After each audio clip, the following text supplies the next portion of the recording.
Welcome back to Behind the Gloves. I'm Gassing, and I'm honoured to be joined by one of the finest fighters the UK has ever produced, former cruiserweight and heavyweight world champion David Haye. David, how are you? I'm not bad. I'm good. I'm feeling nice. Getting back into full-time training and a few aches and pains, but I'm doing okay. Before we talk about kind of why we're here today, 2002, Tony Booth. It's almost 20 years ago, and to this day that you're still stepping into the ring. You're about to step into the ring again, September 11th. Do you ever sit back and kind of reminisce on your career and what you've accomplished? Very rarely. Only when other people bring it up, like you're doing now. I have 20 years. I hadn't thought about it like that. It is next year, November next year. It's 20 years professional boxing. It's a long stretch, isn't it? Yeah, so no, I feel I've achieved, what I wanted to achieve in boxing. I started off as a cruiserweight, and I went on to become the undisputed cruiserweight, heavyweight champion, and had some big nights, lots of fun, lots of entertainment, lots of highs, lots of lows, hills and spills, and I'm happy to have put my mark on British boxing. You've mentioned a couple of occasions there, obviously becoming the undisputed cruiserweight champion, heavyweight champion. Would you say those are your two favourite memories of your career? Yeah, for sure. Particularly the night I won the heavyweight title. That was real big for me. It was something I dreamt of since I was a kid, and to finally get your hand raised and you are the heavyweight champion. The same belt Muhammad Ali had, and Mike Tyson and Lennox Lewis, and then there's me, and I've got that same belt. It's crazy, and to do so against the biggest ever heavyweight champion in history, Nikolai Badiev, over 7 foot tall, a literal David and Goliath clash. And growing up as a kid, Rocky 4, Rocky versus Ivan Drago was my favourite movie, and kind of manifested that movie into reality. And I was the little guy fighting the big guy, and I pulled it off. And it was, so for me that was the one that people will remember for many, many years. I think that's my favourite memory. I remember screaming at the TV when you nearly had him out in the 12th. Yeah. That was the nuts. But let's talk about why we're here. September 11th. You're fighting your good friend Joe Fournier. Just talk to me from the beginning. How did this come about? No one expecting that you would ever step back in the ring again. It's kind of the battle of egos, really. Joe's a professional, an active professional boxer, and he's undefeated. I've worked with him. I used to manage him. Used to be one of my used to be my sparring partner. So I know him pretty well. He knows me pretty well. And we're out in Mykonos, having a good time. We're at dinner, bunch of people, bit of banter back and forth. A girl asks who would win out of a fight with both of us. Obviously, she doesn't understand boxing. She just hears, she knows he's a boxer and heard maybe I was a boxer. She doesn't know anything. Says who would win. I say, yeah, it was a close fight, might be a draw, like wink, wink, like. But Joe, he wasn't picking up what I was putting down. He's like, nah, maybe like a few years back he would have done, but not like today. Today, you had your time. This is my time to shine now. So today I'd win. I was like, you serious? And he was deadly serious. He really believed he'd beat me. So.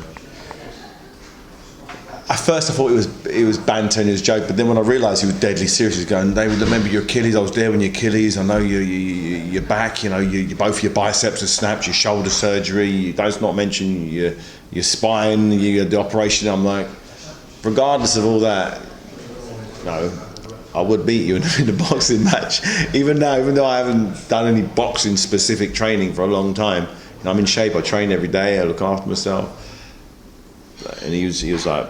I said, I'll tell you what, let's go to the gym. Let's go to when you're back in London, let's go down to the gym, 4 rounds, some 18-ounce gloves on, put a head guard on you, and I'll show you like the level situation. He goes, no, I've sparred you before, we sparred loads. I went, no, when we sparred before, when you, just so you know, how I do things, before I start sparring the Deontay Wilders of the world, these big guys, I bring in smaller guys to kind of toughen me up. So I let them tee off of me and I block and right. So if they do catch me with a shot, it's not from a killer, it's from someone who's a cruiserweight or a light heavyweight. So I'm sort of picking and riding the shots, getting my timing in, just toughen your body up.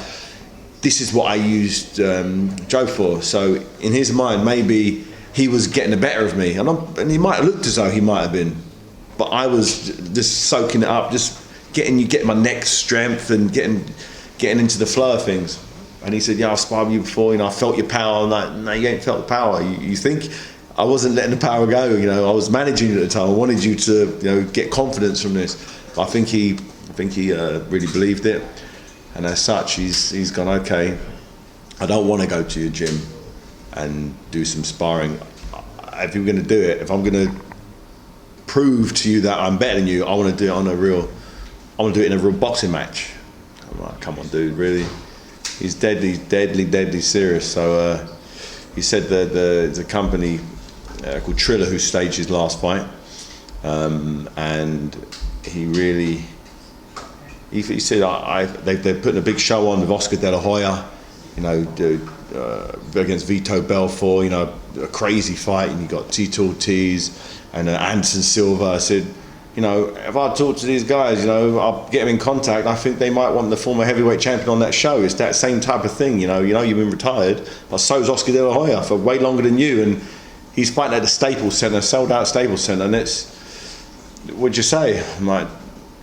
I said, okay, if it's pay-per-view money, then how could I turn it down? But other than that, I'm not that fussed, honestly. Let's just do it in the gym for nothing. He comes back, bam, got the deal done. Where can they send the contract? I was like, no way, no way am I going to get that pay-per-view dough to fight you, for real. Contract comes over. No, then what do you do? I'm snookered now. What do? Say, no, I'm not going to take all these millions not to fight you. No, I can't do that. I'm just like, at the end of the day, I am a prize fighter as well. This is what I've done my whole life. I've been paid probably as much as I've got paid for my first 20 fights. Probably more than what I got paid for my first 20 fights combined to fight my buddy Joe, who I know I can beat very comfortably. So I'm like, okay, let's do it. Okay, signed. Let's go, and that's it. So I'm fighting, and it was only literally 5 weeks before the fight. This was like 5 weeks, and here we are. It's like less than 4 weeks now to the fight. I'm in good shape. I train every day, not boxing specific training. I'm not sparring or anything like that. I'm in relatively good health.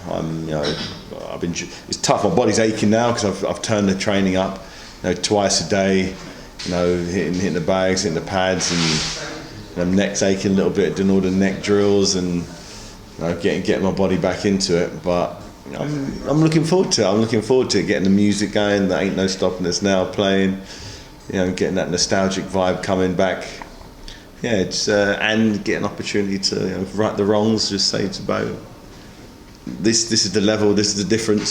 So I don't think it would take very long before he feels the wrath. He feels the Hayemaker, because he's never felt that. He thinks he's felt the Haymakers. He hasn't felt the Haymakers. And you kind of touched on it there. Obviously, it's been well documented through the years that you've suffered multiple injuries, like to your shoulder. He's banking on my injuries. He's banking on me breaking and falling apart. Are you 100%? I don't know. I haven't done anything for 3 years to find out if I'm 100% or not. I feel 100. But then again, I felt 100% going into the second belly fight. I felt 100%. And my 100% clearly wasn't what I thought it was. And is that he's saying what I'm saying to him now, you said before the second belly fight. And he was there ringside, and he's like, it's not quite there how you think it is. And okay, he said, now plus add 3 years onto that. Add you ain't been in the gym training. You ain't been thinking about boxing. I have. I've been in the gym sparring. I've watched him spar with James DeGale and Chris Eubank Jr. and he's been in there, but these are smaller guys. These are light heavyweight, super middleweights. These are smaller guys. This is a whole nother animal, the heavyweight division. But in his mind, he goes, no, but he's naturally 90, 95 kilos anyway. He boils down to light heavyweight. So he's saying, no, now I can come in. I don't have to boil down. I can come in at my natural weight. I'm going to be even stronger. I'm like, he really believes it. So it's going to be fun. It's going to be fun. And the other kind of hot topic, I've seen a couple of people saying David Haye's too competitive. Doesn't matter if he's fighting his friend, he's going to take his head off. But then other people on the other flip side of the coin are saying they're friends. He's not going to kind of take it. Like he's not going to go all out against Joe. Can you put those kind of rumors to bed? Like, will we be getting the best of you when you step in that ring? The best of me at age 40.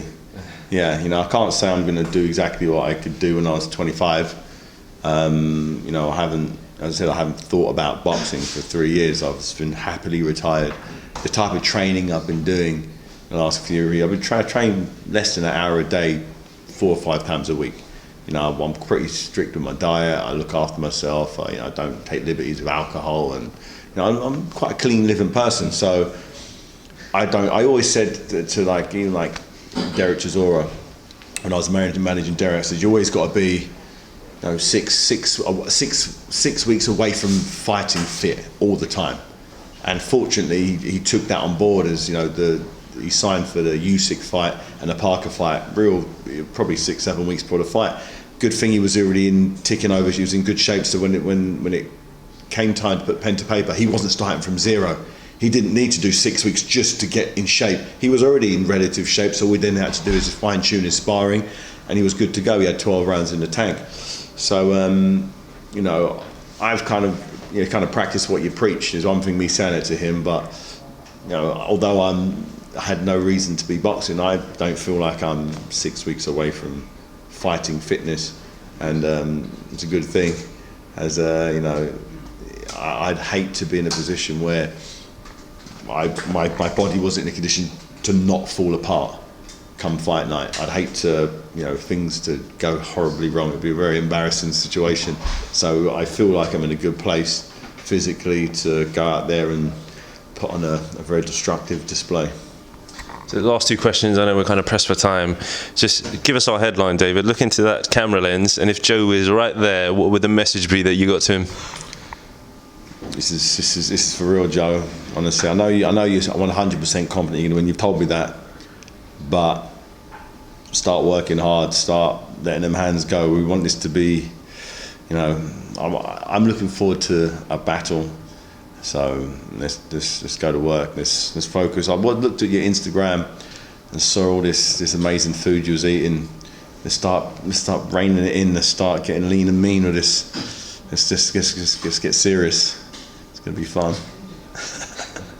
I just kind of last up before I let you go, I've asked every heavyweight I talk to, Anthony Joshua against Oleksandr Usyk is fast approaching. It's a couple of weeks after your fight.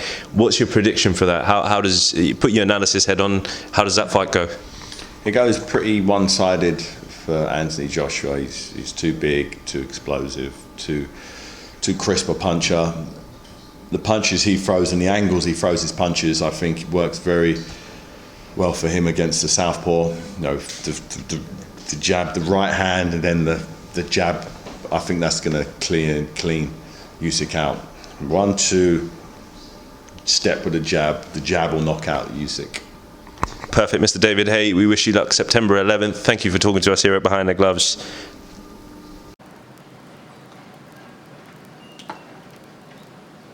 Oh, hey there, fight fans. Didn't see you there. If you guys haven't already subscribed to my YouTube channel, make sure you go to do so by clicking right here, or else.